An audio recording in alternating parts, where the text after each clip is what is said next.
on Singapore Airlines, but you can book it through travel agency in Chinatown or Expedia or Hotwire or August or Price.com or whatever. So far on Singapore Airlines it's 1086. You fly on Thursday morning, I mean Wednesday night you go to the airport and return on a Monday.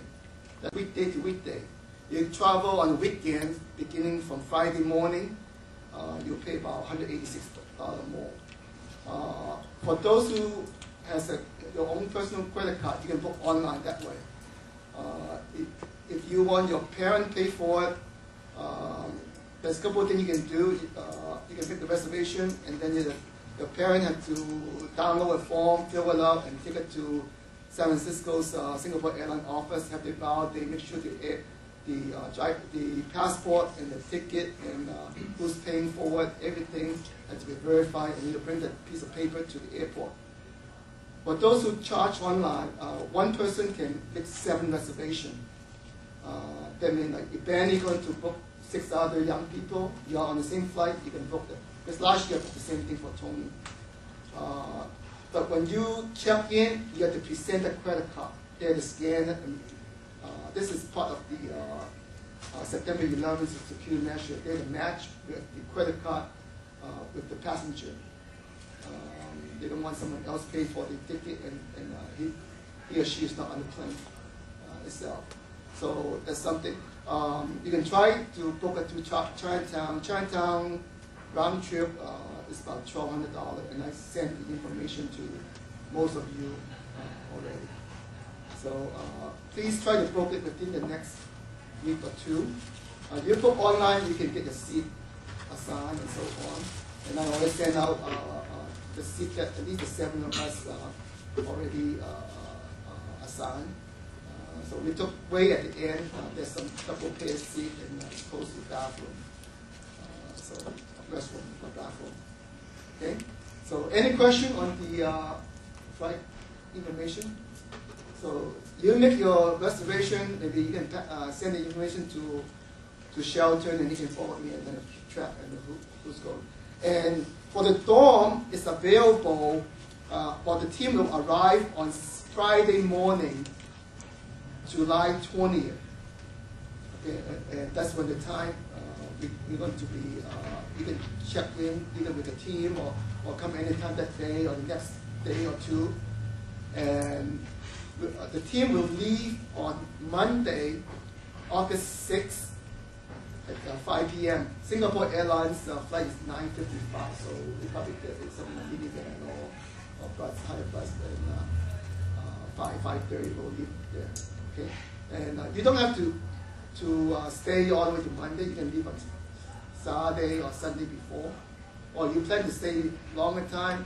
You can move to your own hotel or place you want to stay in Hong Kong anytime that day or anytime that weekend. Okay. Any question? Okay. All right. You have any question? Feel free to email me or call me, or you find some cheaper airfare. Share with everyone. Okay. Oasis still has not have their fare published, but Oasis arrived. Their flight from Auckland arriving to Hong Kong at 11 p.m. at night. So by the time you get the dorm, it's 1 a.m. in the morning, and it's very difficult to check in the dorm. Because when we go there, we have to get the key and so on. It's difficult to find someone to come, find a manager to get to the Bible seminar at 1 or 2 o'clock waiting for us. And sometimes the flight delay or whatever, they might have a problem. And Oasis is still very new. If they have any delay or whatever, or plane problem, then you have to wait till they fix the plane, because they don't have enough spare plane.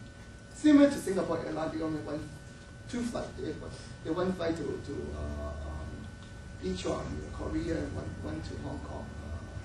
I think 2 or 3 flights, I think. All right. That's the item number 2 in the agenda, airline freight reservation. Okay. If no question, we'll move on to number 3. voice doesn't carry very well, and plus I think they're taping. It's too far, and I don't think they can hear me, so that's why I use the mic. Okay, I understand that we scared a lot of people last time, so they didn't come back. That's what I heard. No, Oh, I shouldn't move. I'm sorry, they're taping. Actually, there's so many restrictions here. Yes, we're doing a lot of training this time, more rigorously than before.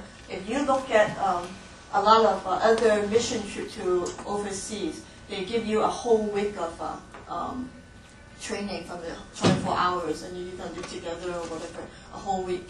Or you will go to Hong Kong or go to Asia, and then they will train you right there and then.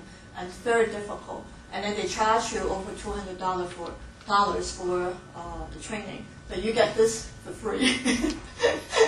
So, but I'm sorry, we have to do this because we want to prepare you before you go on to a mission trip. Okay, let's review some of the things that we have discussed last time. Okay. Okay. Mission short term from 2.5 weeks to like 6 weeks in Asia, throughout in China, Japan, Philippines, Southeast Asia, Thailand, and so on. At the end, they have something about training. The training and debriefing. All summer participants attend Surf Asia orientation in Colorado, May 25th to 28th. And attend debriefing in California with other summer workers or in Asia with their teams. So this is our OMF, Overseas Mission Fellowship. So they had to do that. And there's one other organization in Seattle. They do have some teaching institute in China. They do charge like $300 for each of the training sessions as well. Well, welcome. Become more organized because we have more churches, and also we have more people. And then for the guys who have 18 and more, it's still counting. I think we still haven't decided for 2 other people that are still on the waiting list. And we just heard that from Sheldon, that another girl is going to join us. So as of now, we have 7 women, maybe pending on 2 other women. So we do have a big group. That's why we need to be organized, not like before that you went around to do whatever you needed to do. We apologize for doing that. And last year we have all adults and seniors. We don't have to catch someone and hold their hands. But this year we have a lot of teenagers. As you can know, we only have half the teenagers here. Now we're the other half. So that's why we needed to understand each other more. And especially when we have to stay 2 weeks, 24 hours, 24/7. Didn't say the word. Yeah, so you understand more when you get to Hong Kong. You understand why we're doing the training, why we're doing all this stuff. Because every year that's what people keep telling us. They say, oh, whatever you said, you didn't make sense then. But when they get to Hong Kong and they came back and then they say, oh, now I understand. So instead of having you going crazy in Hong Kong, we want to give you a heads up, and then you understand what's going on in the future. And yeah, okay. Review. Okay, what do we talk about last time? Ethics. Huh?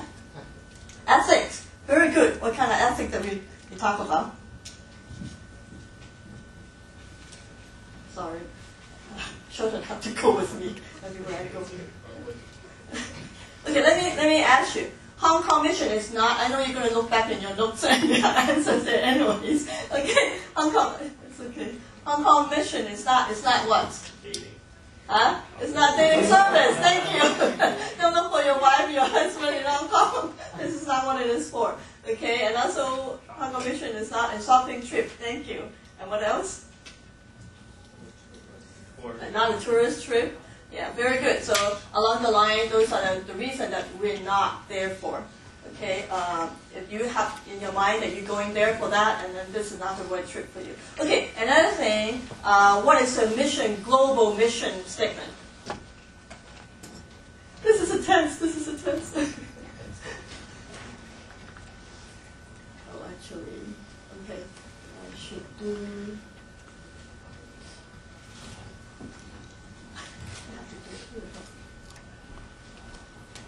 Nobody talks to me.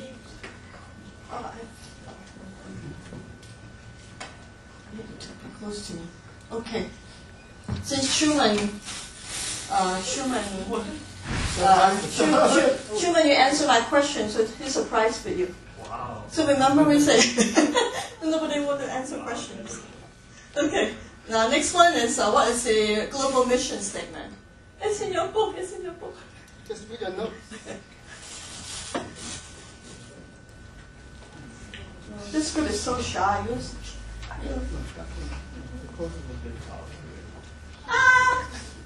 I almost gave it away.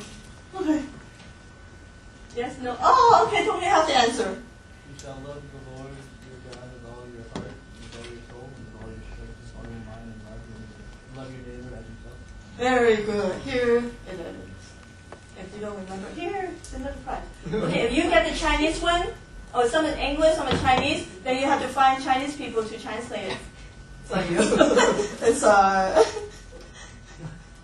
so you know what it is about. Okay, this is from the mission statement, the global mission statement. So when we go and we should have that in our heart. Okay, next question. What is Hong Kong mission statement? Very good. That's the three. Okay, I'm going to mix them up so you can choose. How's that? Either the Chinese one or the English one. What you got? Oh, you got to ask your parents. Oh, wait a minute. You graduated from Chinese school. So you might know how did you graduate? Oh, man. Okay. Okay, next one. Next question. Okay, how do we live out the mission? How do we live it out? It's in your book, not here. Look at. Yay, it's Grace. Open sight. And the Holy Spirit helps us to live others. Thank you. Very good. That's the answer. Not for me. Thank you. Okay, now next question. Okay, mission ethics. Okay, remember we have different ethics for the mission teachers. Okay, now we at the beginning we have the ethic from as a Christian, but now as a Christian teacher in Hong Kong. Okay, what are the ethics that we should have? Oh, this is slide 7. Slide number 7. You got a bookmark.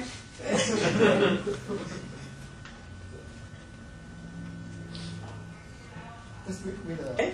And which one? What else? 12. Okay. Slide 12.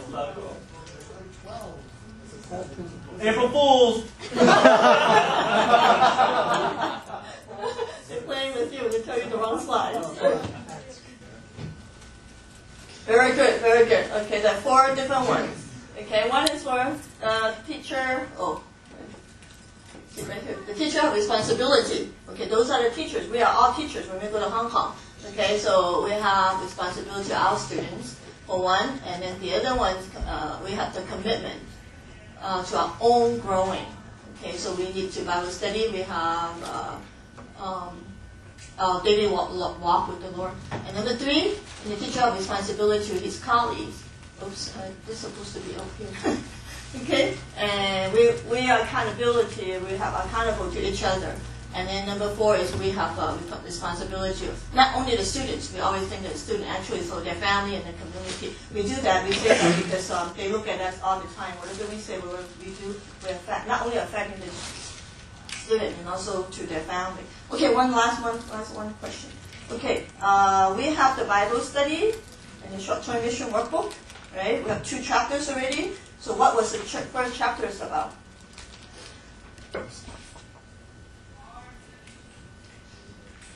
We got bookmark and candy.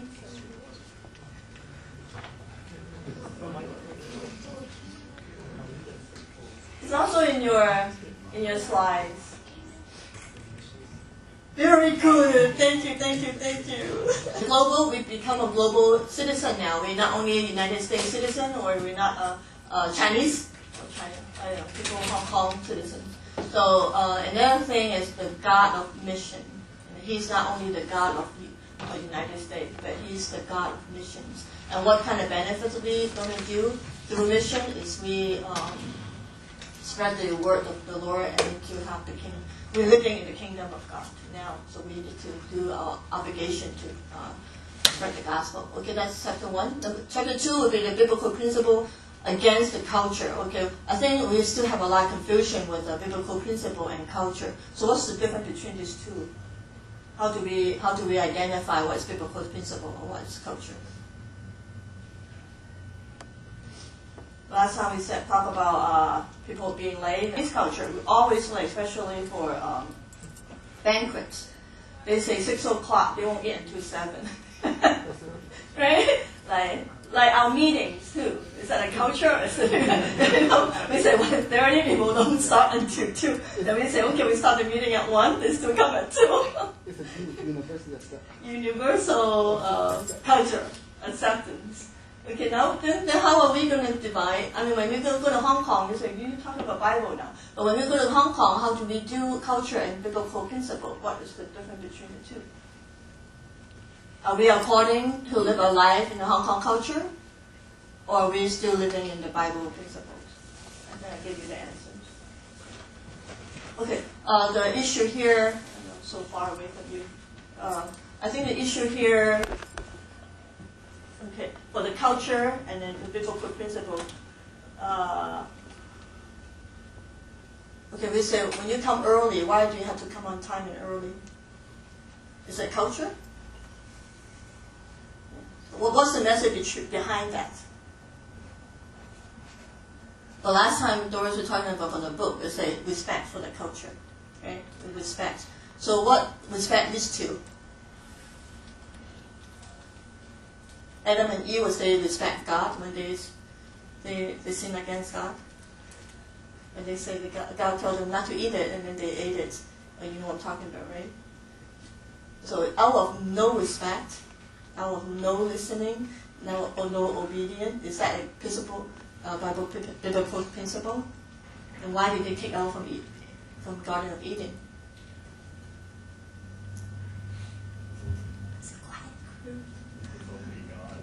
That's exactly. This is it's a culture. It's a biblical principle.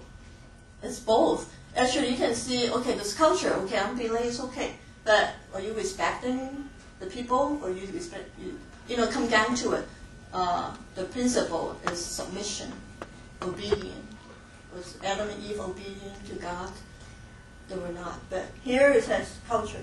Okay, all the biblical principle behind it is what? It's a submission. Women cannot talk in church. Is it culture or biblical principle? It comes to heart to me, so I studied this for a long time, so I know. So is it women cannot talk? I'm talking now. Good thing it's not that much. No. Otherwise I'll be being kicked out. Okay, is this culture or is this biblical principle? Both. It's culture. Both. Both. It's both. Okay, the lesson here is submission. Again, it's submission. The children talk? Same thing. Children and women cannot talk. This is a Bible Sunday school.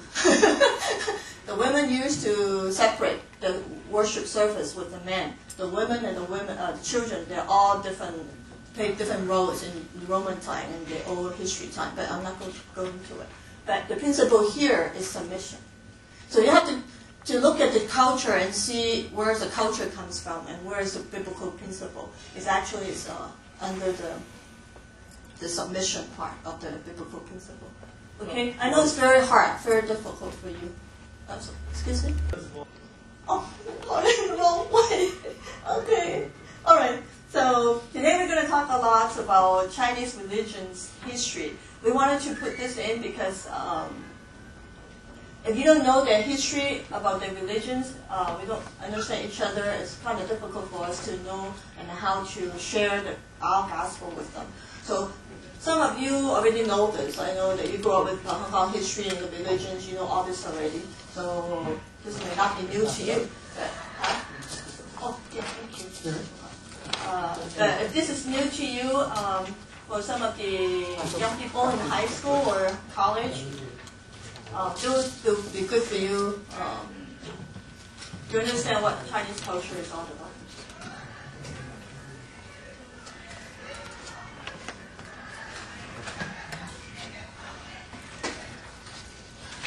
Actually, Chinese love mythology. They have a lot of history and the folk tales, and I don't know if your parents or grandparents talk to you about that. And then actually it's a whole collection of culture, history, the folk tales and religions and all that. It's passed down in oral or written forms. You know, your grandmother is talking to you about it. Or the written form is very interesting too. Okay, there are mythology. Chinese have mythologies. Actually, that including the creation myth and how Chinese culture came about. Okay, that's the first one. And the second one, Chinese mythology. How many do you know? How many of you know what is a Chinese mythology? I didn't even tell my kids. Chinese school. We taught Chinese school. We learned a lot of Chinese school. We're in Chinese school time. Okay. But I don't have time to go into more detail, but I just picked out, there's a very interesting one. Okay. The creation. You know, Chinese have their own creation stories. Not only Christianity has one, but Chinese, we have one too. Okay. It began with a black egg. Have you heard of it? They didn't even heard of it. This is a creation from the Chinese. I didn't make this up, okay?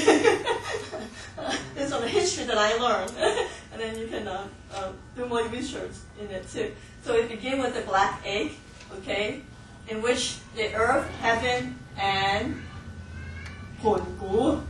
Have you ever heard Pungu? Pungu, we don't know what it is. People say maybe it's heaven, earth, and people, and then 3 into 1. Have you heard about the expression? 天地人? No? That's not really. This is a new generation of Chinese, I can tell.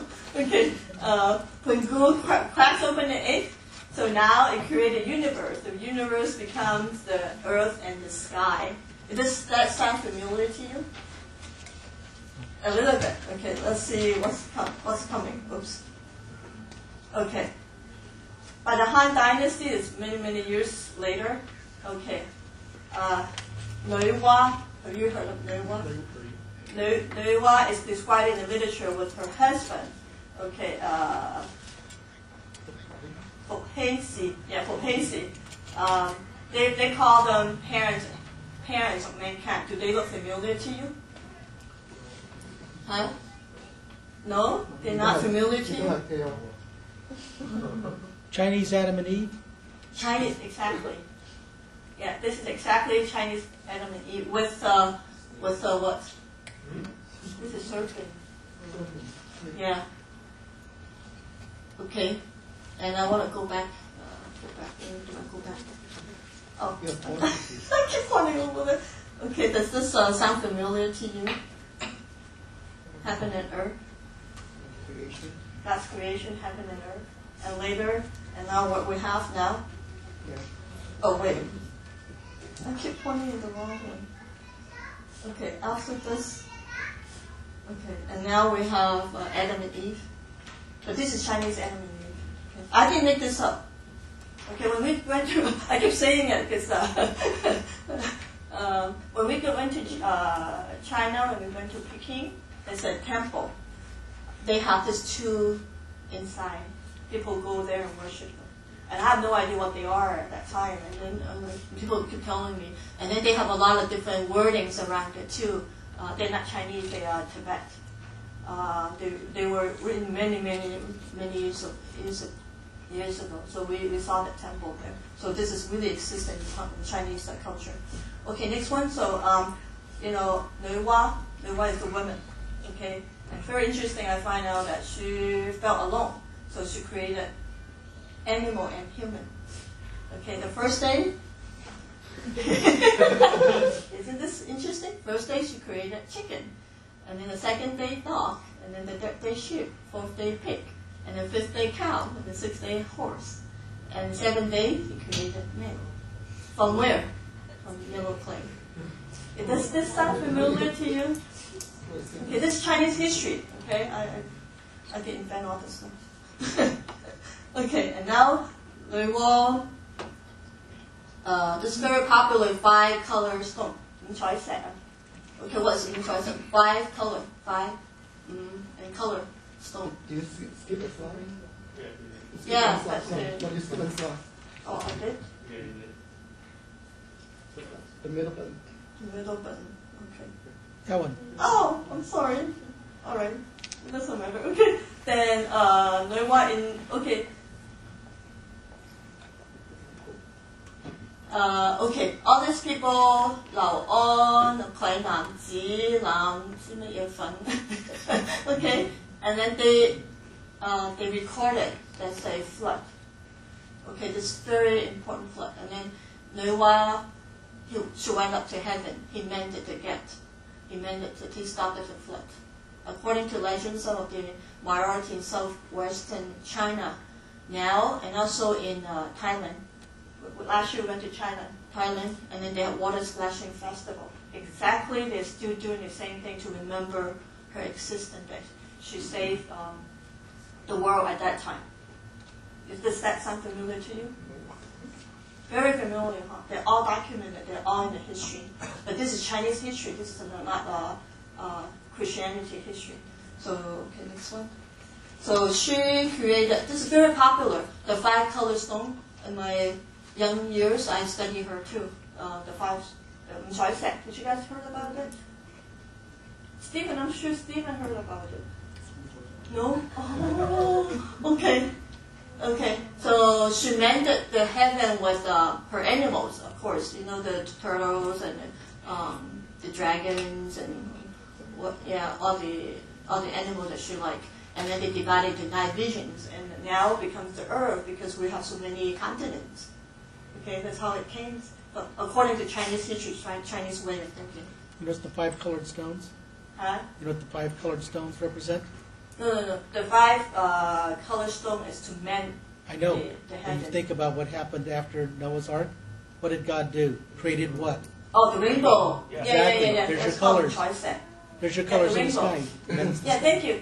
Yeah. Also, is Noah. Noah, the consonant, the name of consonant. Noah and Lei Wo. Yeah.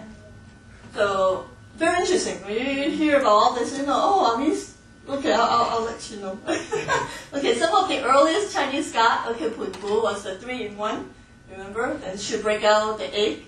So now heaven and earth, just like Jesus say, God say, let there be lights and let be whatever, okay?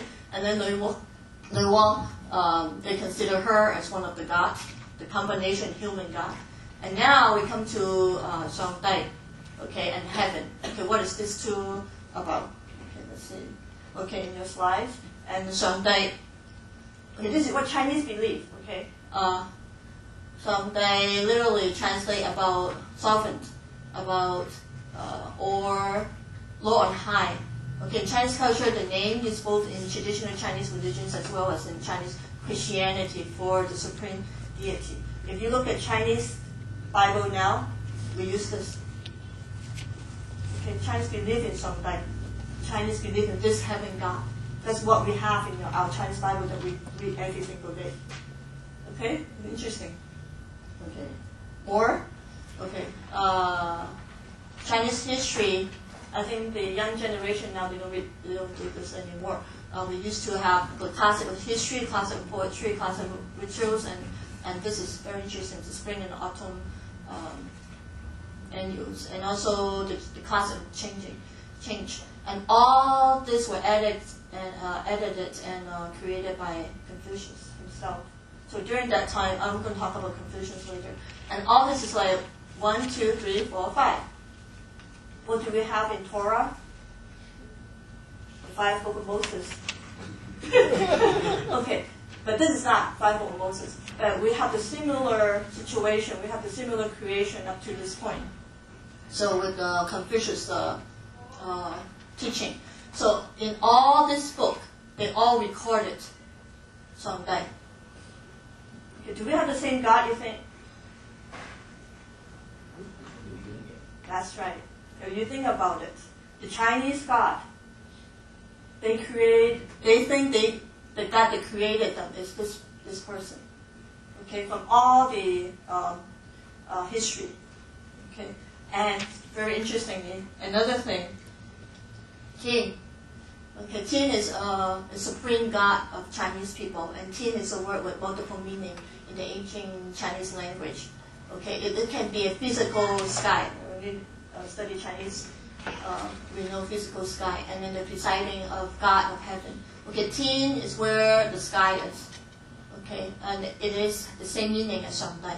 By the time of the Han Dynasty, and the scholars, they all declare Shanghai is the meaning of Tin. Okay, they are the same. Okay, so what is Tin? Sky and God. Did I skip one again? Huh? No. Okay. I keep pushing this thing. I don't know. Okay. So what do Chinese people worship now? They worship heaven. They worship heaven. What is heaven? Actually, it's Shanghai. It's a omnipotent, okay, and it's all-knowing God. There's only one God. At the time, the Chinese believe there's only one God. This Shanghai is actually a Tin. So they worship Tin. They worship the sky. Okay, this worshiping lasts until now. The Temple of Heaven in Beijing that we went to, and they do not have idol inside. They only have a plaque with the name Shanghai. And people go there and they pay respect. But they believe that it's God in heaven. They don't have all the things that they do today. I will talk more about that later. Okay, during the worship, interesting thing, they do what? Animal sacrifice to Shanghai. What do Christianity started with? Offering. Sacrifice animals. It's still the same thing. Right? Okay, and then Shanghai believed to rule over the whole nature and then the spirit realm, and Shanghai is also the supreme guide of both nature and human order. Everything. Shanghai is the only one. So that is the true God from heaven and Shanghai. So is that sound familiar to you? Yeah, huh? Very interesting. I can say that. Okay, now we go to heaven worship. Okay, they worship Shanghai, and they put the spirit, they call spirit tablets. Okay, and then they have Wang Tin Shanghai in the tablet. They just write this name. They worship it, but it's not the idol. They really worship God Himself. They don't know where's God, but they just know there's God, so they just put it there. So now today, when you go to Hong Kong, there's a lot of people still worshiping Wang Tin Shanghai. Okay, so when we go, and then you can ask, who do they believe in? Okay, they do animal sacrifice, and then they pray hall for good harvest. They still do that. Okay, this is for the emperor.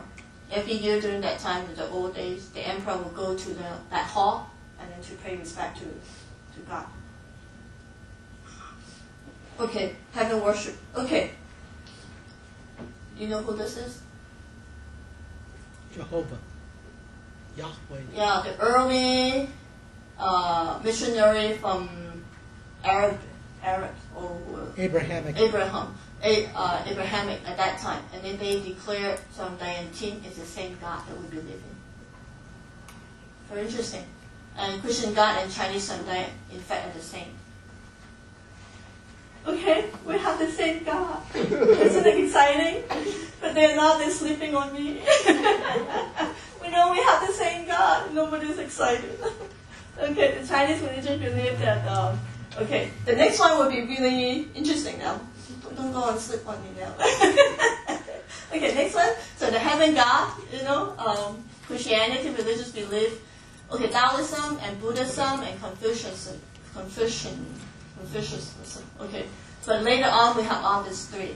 Okay, heaven worship is the first one. They worship God. Okay, the next one, and it's late afternoon. Is this look familiar to you? Is your family have some like this? Or you see some like that? My family. Not in Sheldon's family. Have you seen this? Yeah, very familiar, huh? Willis, is your family have one? Yeah, they have one of these. It's okay. Nothing wrong with worshiping your ancestor. Remembering them, not worshiping. Remembering of them. This is an ancestor worship. Okay, heaven worship is very close to ancestor because they cannot reach heaven. Whoever they know is their ancestor. And then they thought, oh, after they pass away, the spirit will go to heaven anyways. So if they go, they can bless us. So that's how that started. Okay. Okay, the rulers, like I mentioned before, all these kings, emperors, when they die, when they pass away, when they were living, they're all called sons of heaven. So God sent them down to earth so they can rule the world. So this is God himself. So they believe that when the emperor died, and then he will bless the nation, or he will bless the people. Okay. So that's ancestor worship. The first one was, what was the first one? Worshipping Chinese worship. Shanghai. Shanghai, yeah, that's the God that we believe in now. Okay, Shanghai, original God, Shanghai. And then the second one, it comes the Shanghai actually is a heaven worship. Okay, and then this is the second one they worship. It's the ancestor worship. Okay, now it comes to. Okay, I'm going to skip this. Actually, this is more. This is talks about Qingmingji, and then you gotta pay worship to your ancestor when you go home during Easter this time, and also in September. They all go and worship their God. Okay, and the time when we go to Hong Kong is July and end of July and August. We will see a lot of this. We will see a lot of this on the streets, and that time is during the Halloween. Yeah, and then you will see it too on the door or in the restaurants or whatever they have. Don't be alarmed. Yeah, because they burn incense. If you never see anything like that, I know Derek did happen. When you see it, and you'll be surprised.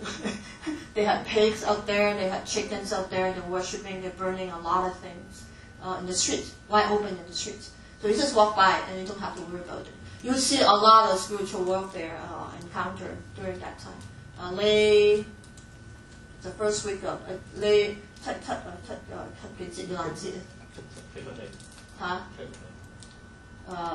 it's just the time that we were there. It's just right there at that time. You see a lot of those things. But yeah, I just want to let you know.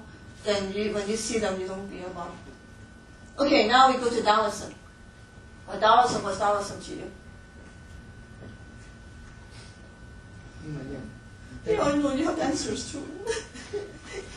Okay, Taoism actually is a lot of cluster of religious philosophers and everything lumped together. And this is Lou Ji Dao.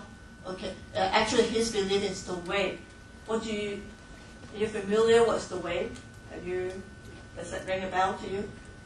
I'm the way. The truth and the light. I'm the way. The truth and the light. And the truth and the light. Isn't this interesting? Everything the Chinese believe can isolate with Christianity, right? Yeah, we have all this background. It's in Christianity. But another thing, I really like his teaching on one thing. Have you guys ever learned about Lou Ji? Taoism? Do you know what's their philosophy? You say no. Well, I love his teaching. It's very similar to Jesus Christ. It's like emptiness. 虛空就虛空，無有就係無有。You understand what that is? 虛空 is emptiness. It's emptiness is emptiness. Nothing is nothing. Are we coming out from anything? No, we're coming from nothing. So we're going back to nothing. So Jesus Christ, he emptied himself. He came down on earth because he wanted to empty himself. Nothing. He became nothing. It's very, I don't know, it's kind of very philosophical and deep. Very deep. Yeah, so we can talk about it aside. We go to Hong Kong. Yeah, but during breakfast, okay, Taoism comes. Very interesting. If you understand all this stuff is so close related to Christianity. And so that's why when we go to Hong Kong, when we talk to those people, this is not the American religions. That's their religions that we talk about. But we have a myth that this is Americans' religion. Actually, what's not? Is it? No, because everything looks very familiar. Is this one look familiar to you? Yeah. Who's this? Huh? A bad guy? I think he's getting old, that's why. He's older now. Yeah. It doesn't mean that he was young when I was young. He's always like that. He's Confucius. Yeah, you heard of Confucius? Actually, all our ethics, Chinese ethics, Asians, we're going to talk about Asian a little bit later. All our ethic is from him. Why people need to have moral system, why people have moral ethical system is all from him. Remember all those books that we mentioned earlier, the 5 books? And he wrote those and he edited them. That's why all Chinese is look at him as God now. And he have temples in Hong Kong everywhere. And then they have schools under him too. Like Christianity, we have Christianity school. Catholic, they have Catholic school. They have Confucian schools. And Taoism schools. Okay, his philosophy is really, God, morality, social relationship, justice, and sincerity. And all this is a moral issue, and also ethical issues. You work so you can eat. You don't work, you don't eat. That's how he's teaching. Right? Crazy. Okay, so all this, okay, I'm going to skip all this. Okay, so his thought, it came down to Confucianism now. It becomes a religion. Okay, it's very big in China, in Hong Kong. Okay, Buddhism. Okay, Buddhism was introduced from China, from India during the Han Dynasty. Han is a very, very extended dynasty at that time. Okay, his life, a lot of emperors believe in Buddhism. They don't believe in Wang Tian Shan Dai anymore. All the emperors, they're supposed to believe in Shan Dai, the heaven God, right? The true God. But later on from the Han Dynasty, they all believe in Buddhism. That's why China got defeated moral breakdown, and then the war breakdown, and a lot of things, because they believe in the wrong God. I'm not saying wrong, but another God. Okay, what do they believe? Similar. Suffering. The Christianity believe in suffering. Yeah, we believe in suffering, but the suffering we believe is different. They believe suffer themselves. They can become God. But when we believe in we suffer and it's beneficial to other people, we learn the path and then we can share with other people. But their belief is different. They have the 8 Noble Path. I'm not going to explain all that. And the enlightenment, we know one day we have enlightenment. They also believe in non-extremes, the right wing, the left wing, and stuff. And the perfect wisdom. They believe a lot in wisdoms and how to behave, virtues, and the cultivation of whatever, and then the wisdom. And they believe, okay, goldfish and lotus. When you go to China and Hong Kong, you see all the symbols. Those are the Buddhist symbols. Okay, they bring good luck. This is purity. Okay, so you see all those things everywhere. Oh, one more. We'll go back to one. Okay. One last one. So this one, Buddhism today has grown quite popular. Chinese government accept this as their the religion in China, and actually in China is atheist. They don't want people to believe in anything at all. That's why they don't have religions. But except Buddha they believe a lot. And actually, Buddhists in China range from this million people to this million people. Okay. But interesting, Buddhists believe they're much more than in Japan. Japan is very popular in Japan and also in Thailand. In China now too. I'm going to talk about Hong Kong culture later, but I'm going to take a break. Have Sheldon to share the Bible study with you about Hong Kong, about actually culture. We're going to study a little bit more about culture. How to really differentiate again culture and the biblical standards, and we need to have the background before we can go to the culture. So you have any question about religions, what we believe in, and how we go? We haven't talked about how to reach people yet. would come later. So the government view on the Chinese, what is their what is their feeling on that? They don't believe in any. Chinese government, is atheist. It's after Master Mao come rule China, and they don't want any educated book or anything, religious things and higher thinking level books, and he just want the country to be farm country because they have a lot of Chinese, they can support themselves. So it's just go and farm. So they don't want. He doesn't want classes. He just wants everybody is a communist. That's why everybody is the same. So what they believe is Master Mao. So he was their God. For the last 50 years, Chinese character, I saw another documentary yesterday, Chinese character was so damaged by Master Mao's ruling, because now what we teach Chinese is traditional Chinese. In China now they teach is a simplified Chinese.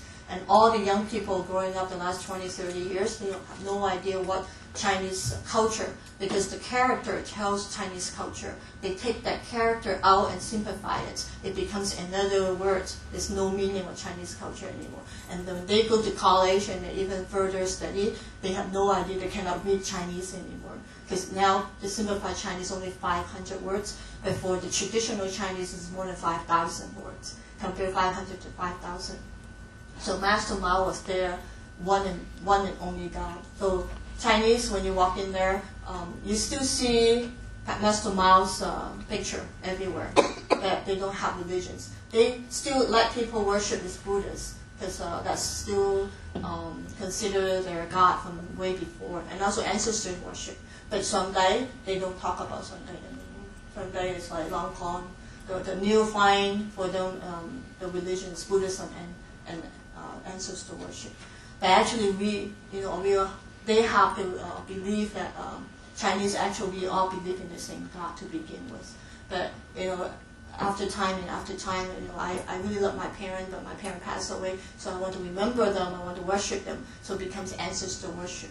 Yeah, the first one was heaven worship someday, and then the ancestor worship, and then you've got all the other religions from many different places, and Taoism, and then and all the other religions. So when we go to Hong Kong, there will be a Taoism school, and there will be a Confucius school, and temples too. And what I've seen, that's a Buddhist temple and Buddhist school. They're everywhere. We don't know. When we speak to the student, you can ask them, what school they come from, what school they study. They tell them, we have the same religions too, way from the beginning, and see how much they can tell you and share with you. You can share with them in that point of view and say, we have the same God, and they will be surprised and say, what are you talking about? Your God is the American God, and my God is Chinese God. We believe in Buddhists. But actually before that, Chinese, actually Asia, we have this. I'm going to talk about later, about the Japanese, and we have the same God. I'm going to turn the time to... Take a short break.